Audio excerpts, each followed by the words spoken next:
Well, that's our correspondent outside of the courthouse. Let's speak to Neama Rahmani, who's former US federal prosecutor and president of the West Coast Trial Lawyers. Welcome here to the programme. Let's start with that gag order. It seems that proceedings are starting virtually every day with another discussion about this. If this was an ordinary American, would he be in a cell by now?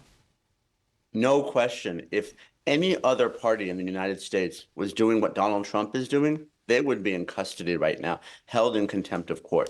Now, obviously, Donald Trump is a presidential candidate in the middle of an election season, so he's going to be given more leeway. He does have a First Amendment right, but that right is not absolute. And we all know that imprisoning Donald Trump may lead to mass hysteria, protests, civil unrest here in the United States. So I think the judge is hesitant to take that unprecedented step. Although he has given warnings. Let's get back to the substance. We're at the end of week 3. What is your assessment of where we are and what you've heard?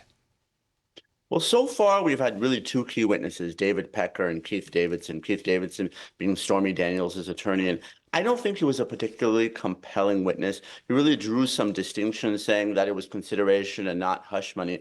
And frankly, he really impeached Michael Cohen already. Cohen, of course, hasn't testified yet, but there's been some problematic testimony. We know that he's a felon and an admitted liar. And both Davidson and Cohen's own banker said a few things that would lead the jurors to believe that he's less than truthful.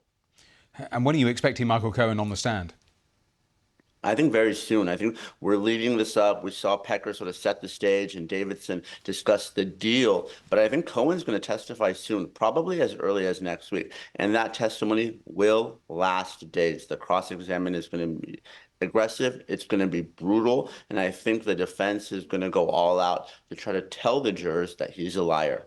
Yes, because he is a key part of this case. A final question about Donald Trump's demeanour in court. I was reading from someone following this every day, and perhaps you have seen this yourself, but making the point that they thought his demeanour was very different to the civil case where he often ranted in court. He is not doing that in front of jurors who are watching him very closely. Is that what you've seen as well?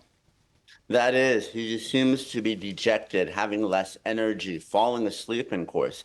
And that's something that jurors take note of. Of course, no one wants to serve on a jury, right? Everyone tries to get out of it. And when they see the defendant in the case not paying attention, nodding off, that's something that's problematic. And I know the temperature in that courtroom is cold and Trump has been complaining about it, but maybe, just maybe, it'll actually keep him awake during this trial. Neama, we have to leave it there, but great to have you on the programme. Thanks for your time. Thank you. Thanks for having me, as always.